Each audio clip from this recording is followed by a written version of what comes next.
नमस्कार दोस्तों, स्वागत है आप सभी का एक बार फिर से ऑली बोर्ड के इस ऑसम से यूट्यूब चैनल पे। A very good morning to all of you. तो ये है हमारी इंडियन पॉलिटी संपूर्ण की सीरीज, जहां पे हम कर रहे हैं अपनी एनसीईआरटी टू लक्ष्मीकांत को कवर। और इसे हम कर रहे हैं एमसीक्यू फॉर्मेट में, जहां पे हम सारे कॉन्सेप्ट्स को भी समझ रहे हैं। इसे हम पूरी तरीके से टॉपिक वाइज लेके चल रहे हैं और आपकी ये सभी कॉम्पिटेटिव एग्जाम के लिए बराबर यूजफुल है। तो चलिए बात करते हैं आज का जो हमारा जो पहले चल रहा है टॉपिक लगातार, जो कि है हमारी प्रस्तावना यानी प्रेम्बल। उसमें आज हम बात करते हैं फ्रेटर्निटी यानी बंधुत्व के बारे में। यहाँ पे हमारा प्रस्तावना कहता है क्या कि हम यहाँ पे फ्रेटर्निटी यानी बंधुत्व को भी बना के रखेंगे, और इस शब्द का भी यहाँ पे इस्तेमाल हुआ है। तो आपसे क्वेश्चन इस तरीके से आ सकता है कि भारत में जो फ्रेटर्निटी है उसे यहाँ पे किस तरीके से लेके आया गया है। Which of the following promote fraternity. तो यहाँ पे भारत में बिरादरी नहीं, यहाँ पे आपके बंधुत्व को कौन सी चीज जो है वो प्रमोट करती है। Fundamental duty, single citizenship, both या नन।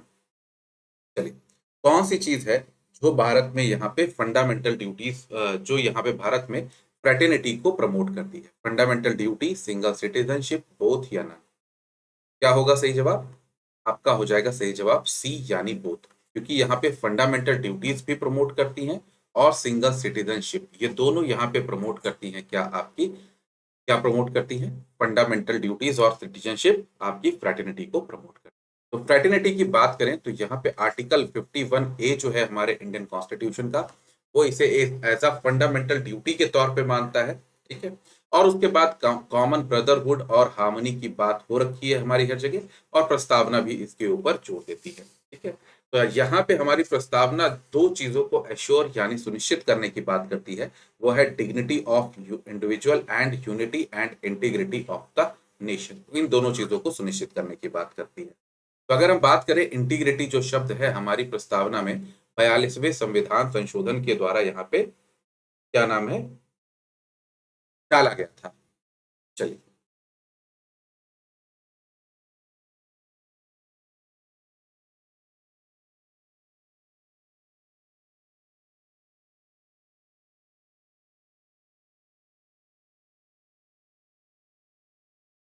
चलिए आगे बात करते हैं। नेक्स्ट यहाँ पे यूनिटी एंड इंटीग्रिटी। तो अगर हम बात करें तो यूनिटी का मतलब क्या होता है? एकता होता है। और इंटीग्रिटी का मतलब होता है अखंडता। तो अगर हम देखेंगे तो एकता का मतलब यह है कि यहाँ पे हम क्या है, सब एक साथ रह रहे हैं। सब एक साथ रह रहे हैं, एक साथ हैं, उसे हम कहते हैं एकता। और अखंडता का मतलब होता है कि आज हम एक साथ हैं, हम आगे भी कभी भी अलग नहीं होंगे, हमेशा साथ रहेंगे, इसे कहते हैं अखंडता। तो ये है हमारी यूनिटी और इंटीग्रिटी, एकता एवं अखंडता। चलिए, तो यहाँ पे एकता और अखंडता की बात हमने कर ली पूरी तरीके से, और भी बहुत सारी चीजें जो है अगर हम देखें अखंडता को, तो हमारे भारत में जो आर्टिकल 1 है हमारे संविधान में, वो किसके बारे में बात करता है कि भारत राज्यों का एक संघ होगा। और ये जो संघ जो यहाँ पे दिया गया है, ये संघ यही परिभाषित करता है कि हमारी अखंडता होगी, भारत से जो राज्य हैं वो भारत से कभी पृथक नहीं होंगे, अलग नहीं होंगे। तो इसी को यहाँ पे आर्टिकल 1 ऑफ इंडियन कॉन्स्टिट्यूशन यहाँ पे दिखाता है। बात करते हैं सिग्निफिकेंस की। अगर हम सिग्निफिकेंस की बात करें यहाँ पे कि क्या सिग्निफिकेंस है हमारी प्रस्तावना का, तो उसके बारे में हम कुछ महान लोगों की बातों को देखेंगे। तो यहाँ पे सबसे पहले बात करते हैं कि किसने प्रस्तावना को यहाँ पे की नोट कहा है। किसने प्रस्तावना को यहाँ पे की नोट ऑफ कॉन्स्टिट्यूशन कहा, यानी यहाँ पे कहा है कि ये संविधान की एक तरीके से कुंजी है। चलिए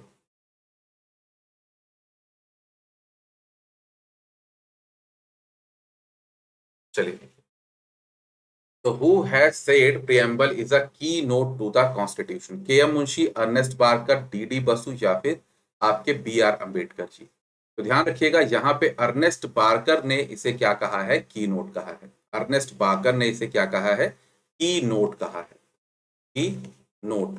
ठीक है। तो की नोट यहाँ पे किसने कहा? अर्नेस्ट बारकर ने कहा है। ये आपको ध्यान रखना है। चलिए,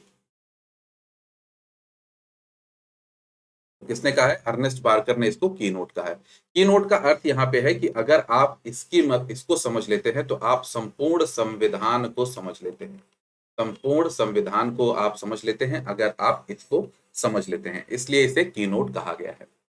उसी तरीके से किन्हीं ने इसको कहा horoscope of our sovereign democratic republic. तो यहाँ पे आपको बताना है किसने इसे क्या कहा, प्रस्तावना को horoscope of our sovereign democratic republic कहा है। K M Munshi, Ernest Barker, D D Basu या बी आर अम्बेडकर, किसने इन्हें यहाँ पे, किन्होंने इसे यहाँ पे क्या कहा, horoscope of our sovereign democratic republic कहा है। K M Munshi, Ernest Barker, D D Basu या बी आर अम्बेडकर जी, किन्होंने इसे हॉरोस्कोप कहा है। चलिए देखते हैं। तो यहाँ पे किसने कहा है, के एम मुंशी जी ने इसे क्या कहा है, हॉरोस्कोप कहा है। तो ये क्या है, हॉरोस्कोप है आवर सोवरेन डेमोक्रेटिक रिपब्लिक। देखते हैं, बहुत सारे लोगों ने बहुत कुछ बातें कही इसके बारे में, जिसमें के एम मुंशी जी ने कहा ये हॉरोस्कोप है, यानी हमारे संविधान का जो संप्रभुता है, लोकतांत्रिक और गणराज्य है, उसकी ये कुंडली है, या फिर हम कह सकते हैं भविष्यफल है। तो अगर हम इसको देख लेंगे तो हम समझ जाएंगे अगर ये सही व्यवस्था में चल रहा है तो ये सब चीजें भी हमारे देश में सही से चल रही है। बात करते हैं, पंडित ठाकुरदास भार्गवा ने भी यहाँ पे बात की कि ये सोल है, हमारे कॉन्स्टिट्यूशन की आत्मा है, ज्वेल सेट है, हार है, यार्डस्टिक है, मेजर करने के लिए हमारे संविधान का हम क्या कर सकते हैं, मापन के तौर पे इस्तेमाल कर सकते हैं। अर्नेस्ट बारकर ने इसे की नोट की उपाधि दी। क्या है, की नोट है।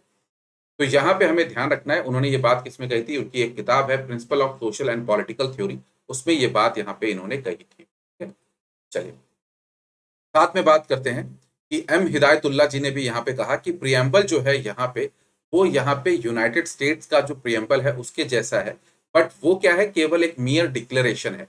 बट हमारी जो प्रस्तावना है वो डिक्लेरेशन से काफी ज्यादा है। ठीक है, डिक्लेरेशन से बहुत ज्यादा है हमारी प्रस्तावना। ये बात यहाँ पे इन्होंने कही एम हिदायतुल्लाह जी ने।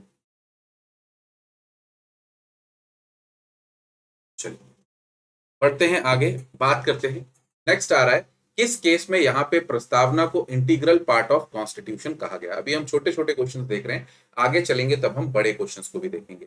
किस केस में यहाँ पे सुप्रीम कोर्ट ने प्रस्तावना को इंटीग्रल पार्ट ऑफ कॉन्स्टिट्यूशन के तौर पर रखा।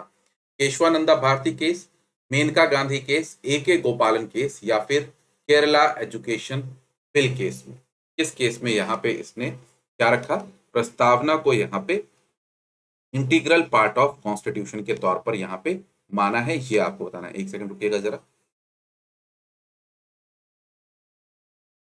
चलिए, तो किस केस में यहाँ पे इसे माना गया, ये आपको बताना है।